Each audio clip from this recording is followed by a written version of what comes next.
সুপ্রিয় দর্শক, আমি আফজাল হোসেন স্বাগত জানাচ্ছি সম্পাদকীয়তে। নির্বাচনী প্রচারণায় ভোটারের মন জয়ে পাল্টাপাল্টি কথার লড়াই এখন তুঙ্গে। প্রতিপক্ষকে ধরাশায়ী করতে আক্রমণের কেন্দ্রে উঠে আসছে ধর্ম, অতীত কর্মকাণ্ড আর দুর্নীতির ফিরিস্তি। বিএনপি যখন 1971-এর বিতর্কিত ভূমিকা ও ধর্মের ব্যবহারের কথা তুলছেন, জামায়াত তখন পাল্টা অভিযোগ করছে চাঁদাবাজি ও দখলদারির।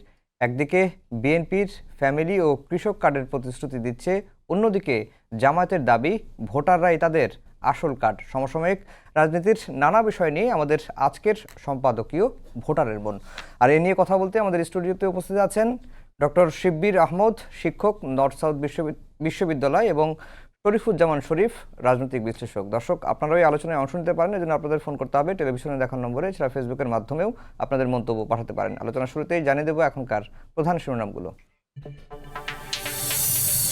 দুর্নীতি রোধ ও সবার নিরাপত্তা নিশ্চিতের প্রত্যয় তারেক রহমানের। চট্টগ্রামে নির্বাচনী জনসভায় যোগ দেবেন কাল।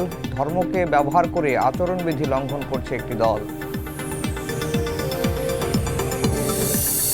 প্রতিবেশী রাষ্ট্রের আধিপত্য কায়েমের চেষ্টা বরদাস্ত করা হবে না। উত্তরাঞ্চলে নির্বাচনী জনসভায় জামায়াত আমির। 10 দলীয় ঐক্যে যুক্ত হলো লেবার পার্টি। ছুটির দিনে প্রচারণায় সরগরম সারা দেশ। পাড়া মহল্লা অলিগলি চষে বেড়াচ্ছেন প্রার্থীরা। ভোটারের মন জয়ে দিচ্ছেন নানা প্রতিশ্রুতি, পাল্টাপাল্টি অভিযোগ।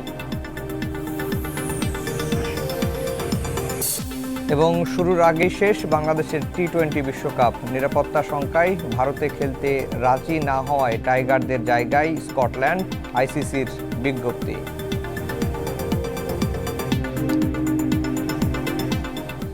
দর্শক, শিরোনাম শুনছিলেন। আমরা আজকের আলোচনার বিষয় দিয়েছি ভোটারের মন। শরীফুজ্জামান শরীফ ভাই, আপনাকে দিয়ে আলোচনা শুরু করি। এই যে নির্বাচনী প্রচারণা শুরুর পরে বিএনপির দীর্ঘদিনের মিত্র জামায়াত বা জামায়াতের দীর্ঘদিনের মিত্র বিএনপি, এই দুটি দলের মধ্যে পরস্পরের প্রতি যে সমালোচনা, কাদাছুড়েছি দেখছেন, একজন আরেকজনকে ঘায়েল করার নানা রকম চেষ্টাই তারা করছেন, নির্বাচনী মাঠে সুবিধা নেওয়ার চেষ্টা করছেন। এটি কি আসলে স্বাভাবিক, নাকি এরকমই হয়ে থাকে নির্বাচনের সময়? এটাই আসলে কি বার্তা দেয়?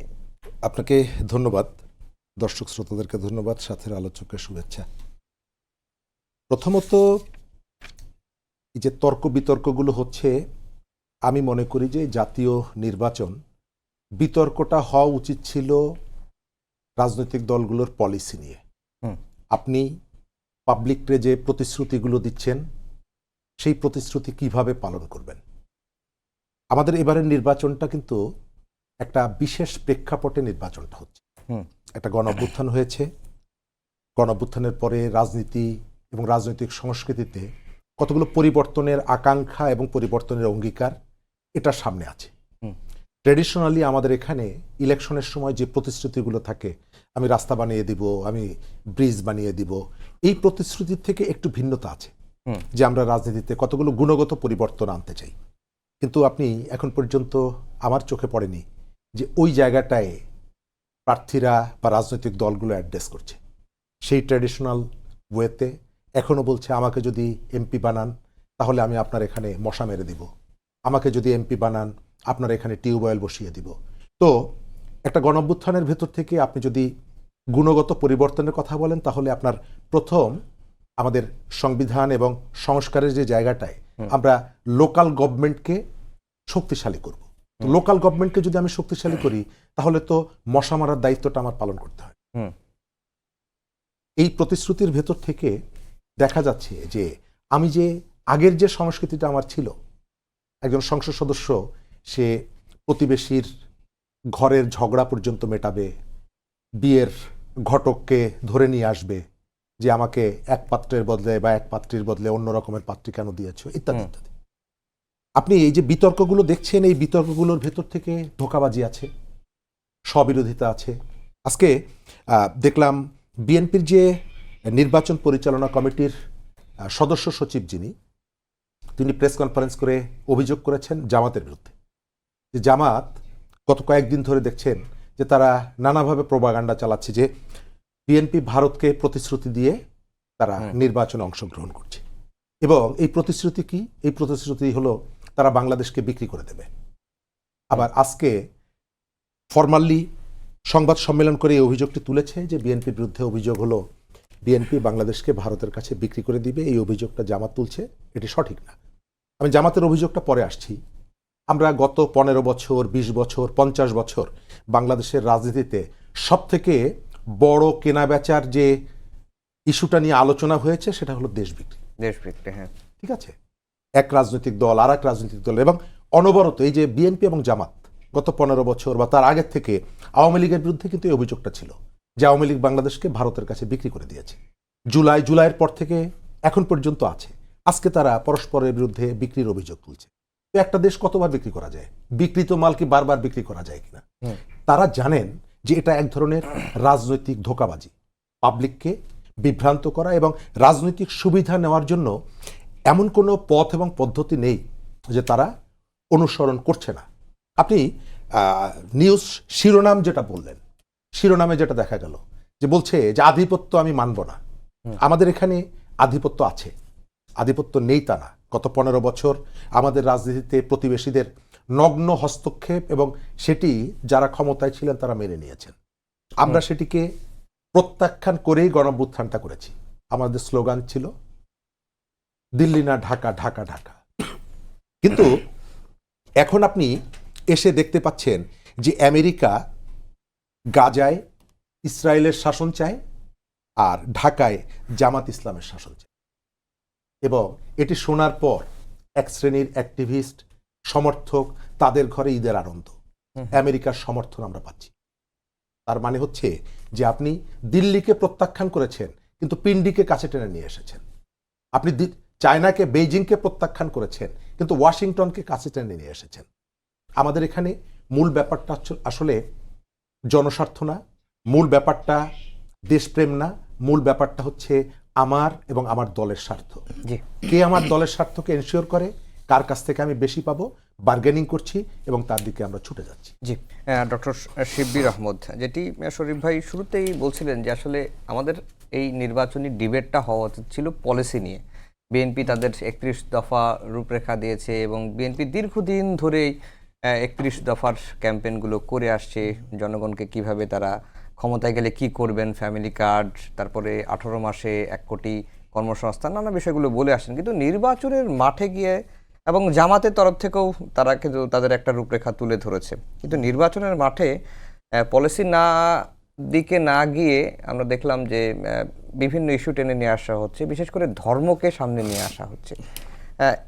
এটির ফলাফলটা আসলে কি? এটি কেন হলো যে পলিসিটা বিতর্কটা ধামাচাপা দিয়ে ধর্মটাকে কিভাবে মুখ্য হয়ে গেল? ধন্যবাদ আপনাকে, শরীফ ভাইকে শুভেচ্ছা। এবং আমি শরীফের সাথে একমত হয়ে শুরু করতে চাই যেটা আমরা শুরুতে কথা বলছিলাম যে পলিসি নিয়ে মূলত ডিবেট হওয়া দরকার ছিল এবং কোন দল জনগণের সামনে কি ধরনের পলিসি উপস্থাপন করছে এবং সেগুলো নিয়ে চুলছাড়া বিশ্লেষণ হওয়া উচিত। কার পলিসি বেটার, কারটা কম বেটার, সেটা জনগণ বিচার করে তারপর ভোট দিবে। কিছুটা হলেও আমি মনে করি এটা শুরু হয়েছে, একদম যে হয়নি তা না। বিএনপি তাদের কিছু পলিসি দিয়েছে, সেগুলো নিয়ে আলোচনা হচ্ছে, পক্ষে বিপক্ষে তর্ক বিতর্ক হচ্ছে। জামাত কিছু পলিসি দিয়েছে, সেগুলো নিয়ে পক্ষে বিপক্ষে আলোচনা হচ্ছে। যেমন বিএনপি কিছু ফ্যামিলি কার্ড, হেলথ কার্ড, কৃষক কার্ড, এ ধরনের কিছু কার্ডের কথা বলেছে। জামাত কিছু প্রস্তাবনা নিয়ে এসেছে, যেমন 1000 ডেজ প্রোগ্রাম, যে বাচ্চার এবং মায়ের 1000 দিন পর্যন্ত স্বাস্থ্যসেবা বা পুষ্টি সেবা। তারপরে হচ্ছে যে তারা একটা স্মার্ট সোশ্যাল সিকিউরিটি কার্ড নিয়ে আসছে, যেটা দিয়ে হচ্ছে যে সকল কার্ডকে তারা একটা কার্ডের অধীনে নিয়ে আসতে চায়, যে এনআইডি, টিন, তারপরে হচ্ছে যত ধরনের সোশ্যাল সেফটি নেটের সুবিধা আছে সব ধরনের কার্ডগুলোকে একটা কার্ডের অধীনে নিয়ে এসে একটা সোশ্যাল সিকিউরিটি অ্যাডমিনিস্ট্রেশন করার প্রস্তাব করেছে। আরও কিছু ট্যাক্স পলিসি সহ ইউনিভার্সিটি, এডুকেশন, হেলথের কিছু পলিসি এনেছে। তো আমি মনে করি পলিসি নিয়ে ডিবেটটা, আলোচনাটা উঠেছে এবং জনগণের সামনে তারা উপস্থাপন করছে, এটাকে আমি পজিটিভ হিসেবে দেখি। আধিপত্যের যে ইস্যুসটা এসেছে এখানে, যে আধিপত্যবাদ বাংলাদেশের জন্য আসলে একটা মানে আমাদের লিভড এক্সপেরিয়েন্স গত 15 বছরে। সো এটাকে আমরা আসলে এড়িয়ে যেতে পারবো না, কারণ আমাদের গত 15 বছরে তিনটা জাতীয় ইলেকশনে ভারত হস্তক্ষেপ করেছে এবং আওয়ামী লীগকে নানানভাবে ফেসিলিটেট করে এখানে ফেসিবাদ কায়েম করার ক্ষেত্রে ভারতের সরাসরি হস্তক্ষেপ ছিল আমাদের নির্বাচনগুলোতেও। এই কারণে তো আমাদের তরুণদের মধ্যে স্লোগান উঠেছে দিল্লি না ঢাকা, এবং এইটা বাংলাদেশের জনগণের মধ্যে এই আকাঙ্ক্ষা আছে যে যারা আগামীতে ক্ষমতায় আসতে চায় তারা আধিপত্যবাদের বিরুদ্ধে, বিশেষ করে ভারতীয় আধিপত্যবাদের বিরুদ্ধে তাদের বক্তব্যটা জাতির সামনে উপস্থাপন করবে, এটা পলিসিরই একটা অংশ। তো এটা আমি মনে করি যে বিএনপি এবং জামাত দুই দলেরই এই ব্যাপারে জাতিকে স্পষ্ট করা উচিত, বিশেষ করে তরুণদেরকে।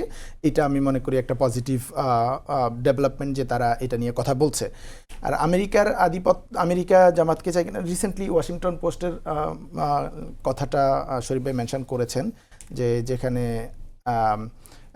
ওয়াশিংটন পোস্ট বলছে যে আমেরিকান কোনো একজন ডিপ্লোমেটের রেফারেন্স দিয়ে যে তারা জামাতের সাথেও সম্পর্ক বৃদ্ধি করতে চায়। আমি মনে করি এটাও আর কি যে বাংলাদেশের সাথে এখন এই আমেরিকা বা অন্যান্য দেশগুলো যেটা করে যে যারা সরকারে আসার সম্ভাবনা তৈরি হয় তাদের সাথে তারা সম্পর্ক বিল্ড আপ করতে চায়। যেমন জামাতের সাথে অনেকের মনে করেছে যে জামাত ক্ষমতায় আসলে আমেরিকা হয়তো স্যাংশন দিয়ে দিবে বা টেরিফ ইম্পোজ করে ফেলবে, এ ধরনের ব্যাপার হতে পারে, বাংলাদেশ একটা রিস্কের মধ্যে পড়তে পারে।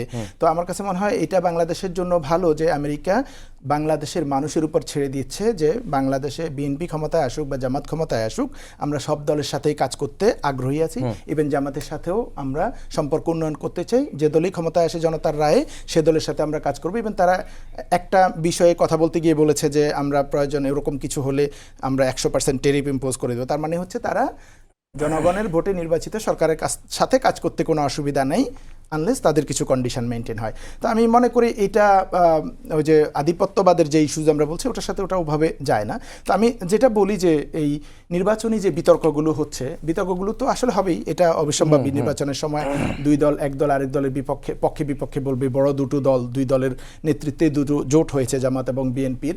তো আমি মনে করি কাদা ছোড়াছুড়ির যে রাজনীতি সেটা থেকে আসলে আমাদের বের হয়ে আসা উচিত। আমাদের এখন ফোকাস করা উচিত যে আমরা, যেটা শরীফ ভাই বলছিলেন, যে আমরা রাজনীতিতে একটা গুণগত পরিবর্তন আনতে চাই এবং আমাদের যে গণভোটটাও কিন্তু তো সেই উপলক্ষেই যে আমরা এই সংস্কারগুলোকে অ্যাকসেপ্ট করব এবং গণভোটের পক্ষে জামাত তো আগে থেকে হ্যাঁ বলছে, বিএনপিও আমি রিসেন্ট টাইমে দেখছি যে না বলার তো কোনো কারণ নেই, বিএনপিও গণভোটের পক্ষে হ্যাঁ বলছে। আমি মনে করি সব দল যদি গণভোটের পক্ষে হ্যাঁ বলে, এটা একটা গুণগত পরিবর্তনের দিকে আমরা যাত্রা শুরু করলাম, যে আমাদের গণভোটে যদি হ্যাঁ যুক্ত হয় তাহলে আমরা আমাদের যে প্রস্তাবিত সংস্কারগুলো রাজনীতিতে সেগুলো আমরা করতে পারবো। এই সংস্কারগুলো যদি বাস্তবায়িত হয় তাহলে আমরা যে স্বপ্ন দেখি যে পরিবর্তনের রাজনীতি, এটা নিঃসন্দেহে আমরা কিছু না কিছু দেখতে পাবো। আর বাকি জায়গাগুলোতে আমি মনে করি কাদা ছোড়াছড়ি না করে আমরা একটা উৎসব মুখর পরিবেশে নির্বাচন করা বরং উত্তম হবে যদি দুই দল তাদের পলিসিগুলো নিয়ে আলাপ আলোচনা করে। শরীফ ভাই, আমেরিকা যদি জামাতের সঙ্গে সুসম্পর্ক করতে চায় তাহলে এখানে সমস্যাটা কোথায়? আমেরিকার সঙ্গে বাংলাদেশের অনেক দলেরই প্রত্যক্ষ পরোক্ষভাবে সম্পর্ক আছে। আর যেটি ডক্টর শিব্বির আহমেদ বলছেন যে এখানে যদি সম্পর্ক করতে চায় এটার সঙ্গে আধিপত্যবাদের কোনো ইস্যু বা সম্পর্ক নাই। আপনার কাছে কি মনে হয়? ধন্যবাদ। প্রথমত আপনার সবার সাথে সম্পর্কটা রাখতে হবে।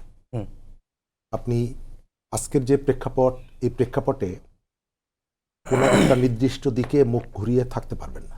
আমরা চাই সম্পর্কটা জনগণের সঙ্গে হোক। ঠিক এই মুহূর্তে ঢাকায় একটা অনুষ্ঠান হচ্ছে ভারতের প্রজাতন্ত্র দিবস, এবং সেখানে রাজনীতিবিদদের মধ্যে সবথেকে বড় নেতা হিসাবে জামাতের সেক্রেটারি জেনারেল সেই অনুষ্ঠানে আছেন। এই পজিশনের অন্য কোনো রাজনৈতিক দলের নেতারা যাননি। তার অর্থ হচ্ছে যে আপনি একটা বন্ধুত্বপূর্ণ সম্পর্ক চান, এবং এই সম্পর্কের জায়গাটা হচ্ছে পাবলিক টু পাবলিক, জনগণের থেকে জনগণের, এবং সরকারগুলো বিশেষ কোনো দলের প্রতি আনুগত্য বা দুর্বলতা দেখাবে না। আবার কোনো সরকারকে কায়দা করে চিপার মধ্যে ফেলে তার সুবিধাগুলো আদায় করে নেবে না। একই সঙ্গে সরকারগুলো যে পদক্ষেপগুলো নিবে, আমাদেরও দায়িত্ব হলো যে কেস টু কেস রিয়াকশন না দিয়ে আমাকে প্রতিবাদটা করতে হবে, যেখানে আমি দেখব যে আমার ইমেজটা ক্ষুণ্ণ হচ্ছে। আমি যখন দেখব আমার একজন খেলোয়াড়কে অন্যায়ভাবে, অপমানজনকভাবে যখন সে দেশে পাঠিয়ে দিবে, আমি তার প্রোটেস্ট যেমন করব, আমার সীমান্তে যদি কেউ গুলি করে আমি তার প্রোটেস্টটা করব। আবার একইভাবে আমেরিকার থেকে যখন নাগরিকত্বের কাগজপত্র নেই এই কারণে আমার 350 মানুষকে হাতে এবং পায়ে শেকল পরিয়ে সেই আমেরিকার থেকে বিমানে তুলে দিবে, এবং ঢাকা বিমানবন্দরে নামার পরে তার হাত পায়ের শেকল খুলে দেওয়া হবে, তারপর তাকে ব্র্যাক 10,000 টাকা দিয়ে বাড়ি পাঠিয়ে দিবে। এই ঘটনার পর আমি যদি নিশ্চুপ থাকি, আমি যদি কোনো প্রতিক্রিয়া না জানাই, তাহলে আমার নৈতিক অধিকার হারাই আমার মর্যাদার গল্প করার জন্য। আমি যখন আমার সীমান্তে গুলি নিয়ে আমি যেমনিভাবে প্রোটেস্ট করব, একই সাথে অন্তত এই যে আমার নাগরিককে হাত পা বেঁধে যখন পাঠিয়ে দেওয়া হবে, আমি যদি নিশ্চুপ থাকি, আমি যদি কোনো প্রতিক্রিয়া না জানাই, তাহলে ধরে নিতে হবে যে আপনি বড় শক্তির কেস টু কেস আপনি প্রতিক্রিয়া জানাচ্ছেন, কোথাও আপনার সুবিধাটা কম, কোথাও বেশি। আপত্তির জায়গাটা সেখানে। দ্বিতীয়ত, এই ঘটনাগুলোর ভেতর থেকে কখনো কখনো এক একটা দেশ বড় শক্তির খেলার মাঠ হয়ে দাঁড়ায়। যখন আমাদের পৃথিবী জুড়ে যে প্রতিযোগিতাটা চলছে বড় শক্তিগুলোর মধ্যে, একটা শক্তির যখন উপস্থিতি দেখা যায় যে এখানে সে নানা ধরনের প্রভাব বিস্তার করার চেষ্টা করছে, তার পেছনে পেছনে আপনি আমেরিকান যে নতুন রাষ্ট্রদূত এসেছেন, তিনি একটা বক্তব্য দেওয়ার পর তাৎক্ষণিকভাবেই কিন্তু চায়নার পক্ষ থেকে প্রতিক্রিয়া জানানো হয়েছে। তার অর্থ হচ্ছে যে আমরা এই বড় শক্তিগুলোর তাদের নিজস্ব যে স্ট্রাগলটা, তাদের নিজস্ব যে ফাইটটা, তাদের নিজস্ব যে প্রতিযোগিতা, সেই প্রতিযোগিতার ব্যাটেল ফিল্ড হয়ে যাচ্ছে কিনা আমাদেরকে অবশ্যই খুব সতর্কতার সঙ্গে এটি খেয়াল রাখা দরকার। এখনকার পরিস্থিতি কি মনে হচ্ছে? মানে আমরা দেখলাম যে বিভিন্ন দেশের কূটনৈতিকদের যে দৌড়ঝাঁপ এবং ওয়াশিংটন পোস্টের খবর, জামাতের অভিযোগ, এসব বিষয়গুলো নিয়ে আমাদের দেশকে ঘিরে আমরা খুবই অন্যায়ভাবে এবং অমর্যাদাকরভাবে আমরা সুযোগ করে দিয়েছি, এবং সুযোগ করে দিতে গিয়ে আমরা অনেক ক্রিটিকগুলো ভুলে গিয়েছি। আপনি অনেকদিন ধরে সাংবাদিকতা করেন, আপনার মনে থাকার কথা, আমাদের ঢাকা শহরে যত মিছিল হয়েছে তার মধ্যে একটা ইস্যুতে প্রচুর মিছিল মিটিং হয়েছে। পৃথিবীর 3টা জায়গায় মুসলমানরা ধর্মীয় কারণে নির্যাতিত হন। এক হচ্ছে গাজায়, আর একটা হচ্ছে কাশ্মীরে, আর একটা হচ্ছে চীনে। উইঘরের মুসলমানরা, চীনে উইঘরের মুসলমানদের উপরে কারা হামলা করে, অত্যাচার নির্যাতন করে? সেখানকার সরকার। আপনি 5ই আগস্টের পর, আমি নাম বলছি না, বাংলাদেশের মোটামুটি যত বড় নেতারা আছেন সবাই কিন্তু চীন সরকারের আমন্ত্রণে চীন সফর করেছেন, চীনে গিয়েছেন। বিএনপির মহাসচিবের নেতৃত্বে, জামাতের আমিরের নেতৃত্বে। কিন্তু মজার ব্যাপার হলো, কেউ চীনের কাছে গিয়ে, সরকারের কাছে গিয়ে জিজ্ঞেস করেনি যে তোমাদের এখানে যে উইঘরের মুসলমানদের উপরে তুমি যে অত্যাচারটা করো সেটি কেন করেছো, তার এখনকার অবস্থা কি। কেন? কারণ হলো যে এই মুহূর্তে আমার দরকার হচ্ছে চীনের সরকারের সাথে একটা ভালো সম্পর্ক করা। এর ভেতর থেকে বাণিজ্যিক সম্পর্ক থেকে ইম্পর্টেন্ট হচ্ছে পরবর্তীতে আমি যখন পাওয়ারে যাব, পাওয়ারের প্রশ্নে আমি যাতে চীনের কাছ থেকে একটা সুবিধা আনতে পারি, এবং এই প্রতিযোগিতার জায়গায় কেউ পিছিয়ে কেউ এগিয়ে না। আমি শেষ করে দিচ্ছি এই জায়গাটায়। আমরা গত 15 বছরের আওয়ামী লীগকে টিকিয়ে রাখার জন্য ভারতকে আমরা প্রচুর দায়ী করি, এবং এটি সত্য। আওয়ামী লীগ নিজেও স্বীকার করেছে, রাজসাক্ষী হয়েছে। কিন্তু আপনার মনে থাকার কথা, 18-র যে নির্বাচনটি হয়েছিল, সেই নির্বাচনের পর ভারতের আগে চীন সরকার কিন্তু আওয়ামী লীগকে অভিনন্দন জানিয়েছিল। 24-এর যে আমিডামি নির্বাচনের পরে শুধু অভিনন্দন জানায়নি, ফুল নিয়ে বাংলাদেশে নিযুক্ত চীনের রাষ্ট্রদূত প্রেস কনফারেন্স করে বলেছে যে এই সরকারটাকে টিকিয়ে রাখার দায়িত্ব আমাদের, এবং যদি কোনো কনস্পিরেসি হয় আমরা তার বিরুদ্ধে কথা বলবো। কিন্তু আমি ভারতের যে ষড়যন্ত্র করে আওয়ামী লীগকে টিকিয়ে রাখা, তার জন্য যেমন সমালোচনা করি, কিন্তু চীনের নামটা আমি একবারও নেই না, কারণ এর ভেতর থেকে আমার একটা রাজনৈতিক সুবিধা নিতে হবে। জি, ডক্টর শিববির আহমেদ, যেটা এই নির্বাচনের প্রচারণায় ধর্মটা মুখ্য হয়ে গেল কিভাবে? এটার সুবিধা অসুবিধাটা কি?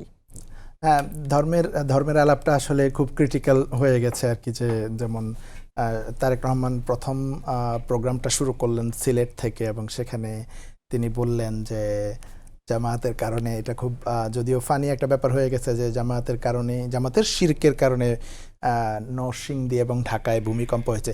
এর আগে শেখ হাসিনা সম্ভবত এটাকে বলেছিল যে আমার ফাঁসির রায় দেওয়ার পরপরই মনে হয় পরদিনেই সম্ভবত এই ভূমিকম্প হয়েছিল। শেখ হাসিনা ক্লেম করেছিল আমাকে ফাঁসি দিয়েছে। উনি Tarique Rahman as it is এভাবে বলেন নাই। না, ভিডিওটা আমি দেখেছি, ইয়ে হতে পারে যে তাদের মানে নাম মেনশন না করে তাদের শিরকের কারণে এটা এই ভূমিকম্প হয়েছে বা এরকম কিছু। তো এগুলো আসলে মানে এই নির্বাচনের আগে আগে এই ধরনের ধর্মের ব্যবহার তো আমাদের এখানে সবসময় ছিল, যে সারা বছর হয়তো মসজিদে যায়নি, কোনোদিন নামাজ পড়তে, কিন্তু নির্বাচনের আগে একদম টুপি মাথায় দিয়ে বা হিজাব পরে মাথায় কাপড় লাগিয়ে মানুষের কাছে ভোট চাইতে যায়। এই কালচারটা আমাদের এখানে আছে। এখন এই প্রার্থীরা মনে করে আমি সারা জীবন যদি বকধার্মিক হয়েও থাকি, নির্বাচনের আগে একটু ধার্মিক ভাব দেখালে হয়তো মানুষ আমাকে ভোট দিবে। ভোটের মাঠে প্রকৃত অর্থে এটা কতটুকু প্রভাব রাখে আমি জানি না, কিন্তু এই আচরণগুলো এই প্রার্থীদের মধ্যে করে। আমি মনে করি এটা করা উচিত না। আপনি যদি ধার্মিক হন তাহলে ঠিক আছে, ধর্ম করেন, আপনি যেভাবে আছেন সেভাবে। আর যদি আপনি ধর্ম না করেন তাহলে যেভাবে আছেন সেভাবেই করেন, কোনো না, সমস্যা তো নাই। আমি যদি সেটাই করা উচিত। নির্বাচন উপলক্ষে যে 15-20টা দিন যদি আমি ধর্ম পালন করি তাহলে সমস্যা কোথায়? না, সমস্যা নাই, ধর্ম পালন করায় সমস্যা নাই, কিন্তু আপনি তো এখানে একটা ফেক ইমপ্রেশন তৈরি করছেন। যদি এরকম হতো যে আমি আগে এতদিন ধর্ম পালন করছি না, এখন থেকে করা শুরু করে দিয়েছি, তাহলে তো আপনি নির্বাচনের পরেও করবেন। আপনি পাঞ্জাবি পড়তেছেন, টুপি মাথায় দিচ্ছেন, মসজিদে যাচ্ছেন, কিন্তু এটা শুধুই নির্বাচনের এই 15-20 দিন, 1 মাস, এরপরে আবার আপনি আগের মতোই হচ্ছেন। তাহলে এই মাঝখানে মানুষকে এটা এক ধরনের প্রতারণার কৌশল, যে আমি মানুষকে বুঝালাম যে আপনি এটা শুধু ধর্ম নিয়ে না, জনদরদি শাস্তি গিয়েও কেউ এটা করে, যে আপনি একদম কোদাল হাতে নিয়ে মাটি কাটতেছেন শ্রমিকের সাথে। যে আজকে একজনকে দেখলাম যে ধান খেতে গিয়ে শ্রমিকের সাথে ধান রোপণ করছে। তো এই ধরনের কাজগুলো করে বোঝাতে চায় যে আমি সারা জীবনেই এরকম জনদরদি, আসলে কিন্তু তা না। তা আপনি যেটা না সেটা যদি মেকি একটা জিনিস জনগণকে বোঝাতে যান, তাহলে এটা হিতে বিপরীত হতে পারে বলে আমার মনে হয়। তা আমি মনে করি না নির্বাচনে এই ধরনের ধর্মের ব্যবহার করা উচিত। আমি মনে করি যার যার পলিসিগুলো নিয়ে যাওয়া উচিত, যে আমরা যদি ক্ষমতায় আসি, রাজনীতিতে এই গুণগত পরিবর্তন আমরা করব। এতদিনের যে পুরনো বন্দোবস্ত, পুরনো দিনের যে রাজনীতি, সেটা থেকে বেরিয়ে এসে আমরা নতুন এই অফার করছি আপনাদেরকে, এই প্রস্তাব নিয়ে আসছি, আমরা দেশকে এভাবে গড়তে চাই, এই প্রস্তাবগুলো নিয়ে আসা উচিত। শরীফ ভাইও যেটা শুরুতে বললেন, তা আমার কাছে মনে হয় এই ধর্মের বা অন্য যে কোনো কিছুই এই পলিসির বাইরে আমার মনে হয় ওইগুলো জনদরদি সাজা বা ওই ধর্মের কার্ড করা বা অন্য কোনো ইস্যুজ নিয়ে কাদা ছোড়াছড়ি করা, এগুলো বাদ দিয়ে আমার মনে হয় পলিসি নিয়ে আলাপ করা উচিত, এবং জনগণ যার পলিসি ভালো লাগে তাকে সে সমর্থন করবে। এখন যদি এই নতুন বাংলাদেশের যে আকাঙ্ক্ষা তরুণদের মধ্যে, আমার কাছে মনে হয় কি এরকম ধর্মের কার্ড খেলে বা ফেক জনদরদি সেজে, ভুয়া জনদরদি সেজে মানুষকে আসলে এবার আর ভোট নিতে পারবে না। কারণ বিশেষ করে আমাদের তরুণ প্রজন্ম যারা গত 15 বছরের এ ধরনের এই ভুয়া জিনিসপত্রই তো তারা 15 বছর ধরে দেখেছে, যে রাজনীতিবিদরা নির্বাচনের আগে মিথ্যা কথা বলে, মিথ্যা প্রতিশ্রুতি দেয় এবং জনদরদি সাজে, ধার্মিক সাজে, তারপরে ভোটের পরে সন্ত্রাসী চরিত্রে আবির্ভূত হয়, দুর্নীতি করে, চাঁদাবাজি করে, মানুষের জীবনটাকে দুর্বিষহ করে দেয়। এই 15 বছর ধরে এটা দেখে তরুণ প্রজন্মের মধ্যে যেই নতুন রাজনীতির আকাঙ্ক্ষা তৈরি হয়েছে, আমার কাছে মনে হয় এখন মানুষ এতটা রাজনৈতিক সচেতন, এ ধরনের ভুয়া কিছু দিয়ে মানুষকে আসলে কনভিন্স করতে পারবে না। আপনি বাচ্চা ছেলেরা দেখবেন যে খুব সচেতন কথা বলছে রাজনীতির ব্যাপারে। তারা জাতীয় রাজনীতি, গ্রামের একটা ছেলে কিন্তু সে জাতীয় রাজনীতির বিষয়ে নলেজ রাখে, মনে হবে যেন একটা পাক্কা সাংবাদিক এরকম। তো এরকম এই রাজনৈতিক সচেতনতা মানুষের মধ্যে তৈরি হয়েছে, বিশেষ করে সোশ্যাল মিডিয়ার কল্যাণে। তো আমার কাছে মনে হয় রাজনীতিবিদরা যদি আগের মতোই মনে করে যে পুরনো টেকনিকে ক্যাম্পেইন করব, মানুষকে বোকা বানাবো, মানুষ কিছুই জানবে না, এটা আমার মনে হয় সত্য না। আর যদি মেইন স্ট্রিম মিডিয়াগুলো ইভেন মানুষ অ্যাক্সেস করতে নাও পারে, সোশ্যাল মিডিয়ার অ্যাক্সেসটা সবার কাছে আছে। সোশ্যাল মিডিয়ার পাওয়ার এখন ইমপ্রেসিভ, এবং মানুষজন সাথে সাথে ফ্যাক্ট চেক করতে পারছে, মানুষজন আগে কি কথা বলেছে, এখন কি কথা বলছে এটা দেখতে পাচ্ছে।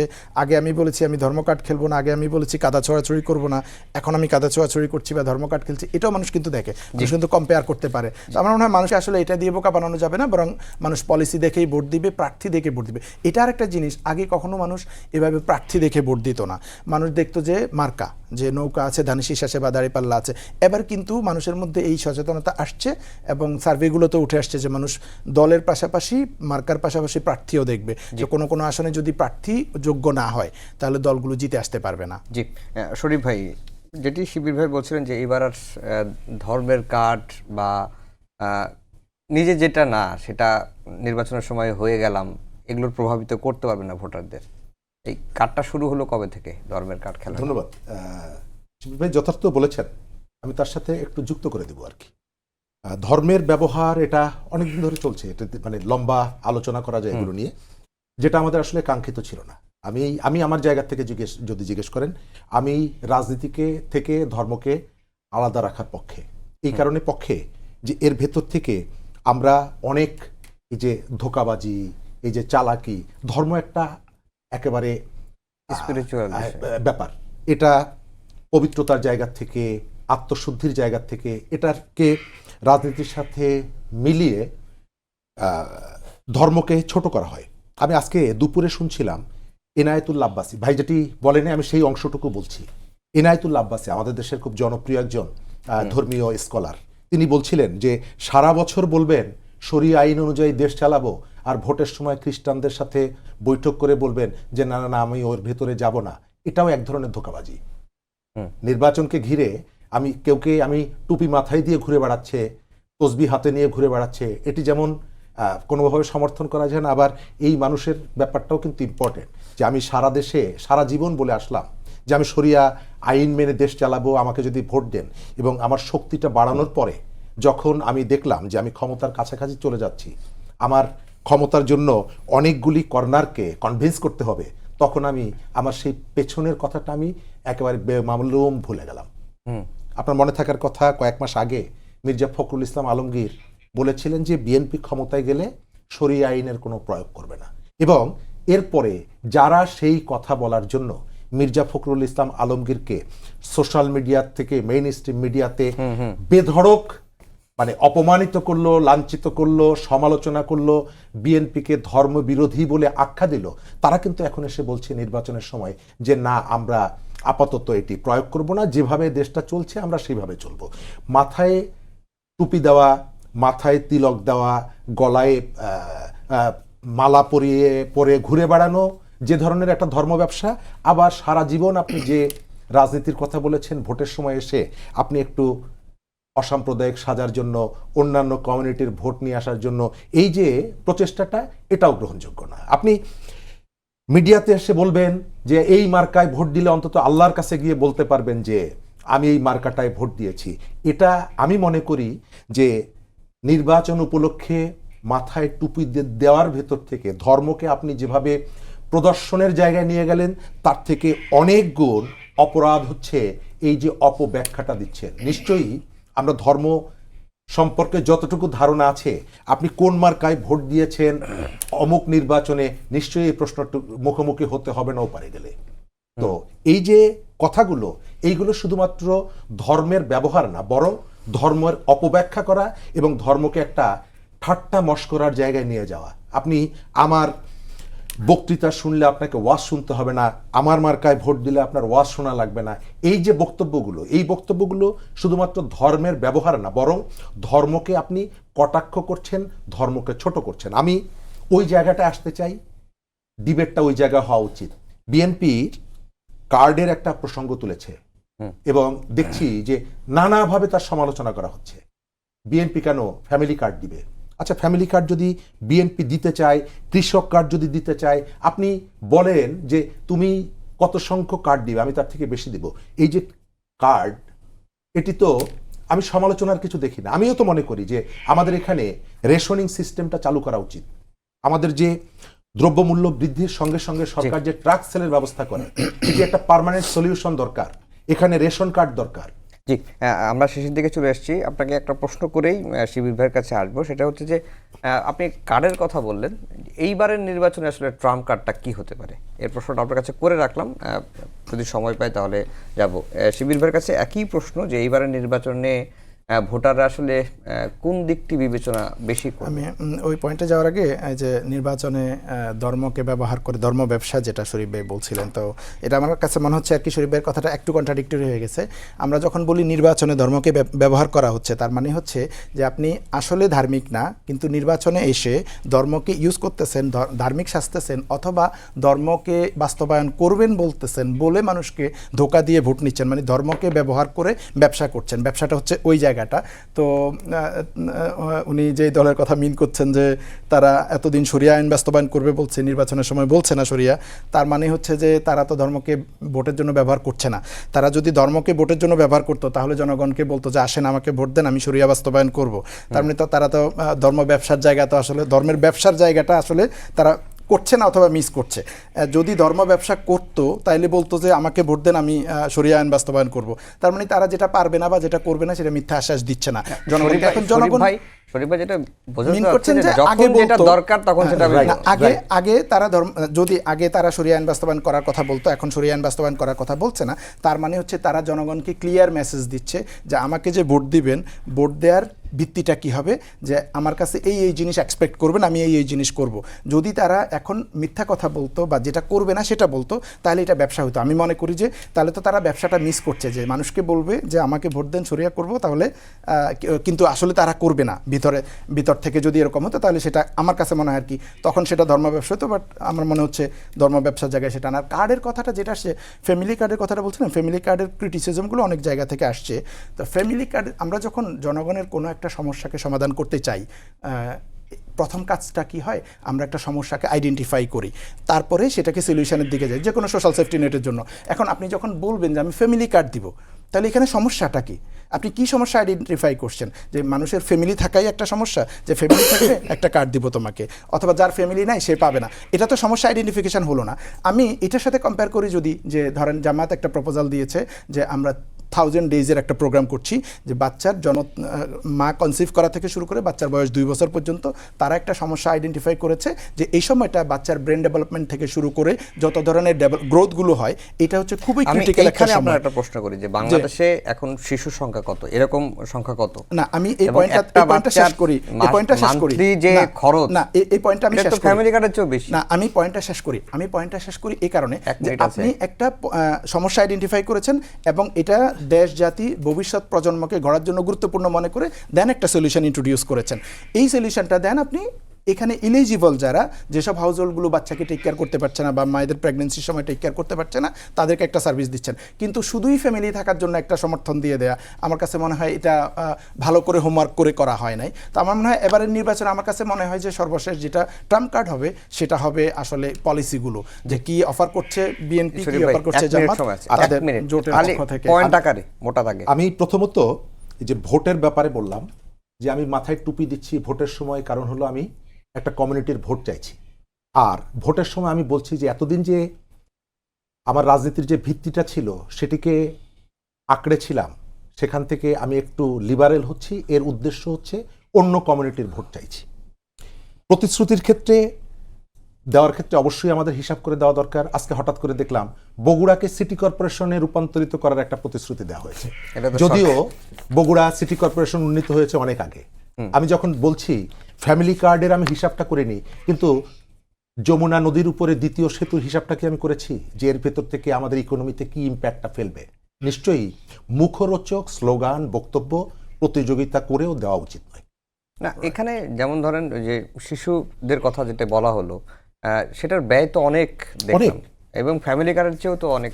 এবং এই যে লোন দিবেন, এই যে ধরনের যে বক্তব্যগুলো, কর্মসংস্থান করে ফেলবেন, এটা মানে মুখের কথা না। এর ধরনের একটা দীর্ঘমেয়াদী প্রস্তুতি থাকা দরকার। আপনি রাতারাতি এই সিদ্ধান্তগুলো নিতেও পারবেন না, করতেও পারবেন। দুজনকেই অসংখ্য ধন্যবাদ জানিয়ে শেষ করছি আমাদের আজকের সম্পাদকীয়। আগামীকাল আবারও দেখা হবে একই সময়ে। শুভরাত্রি।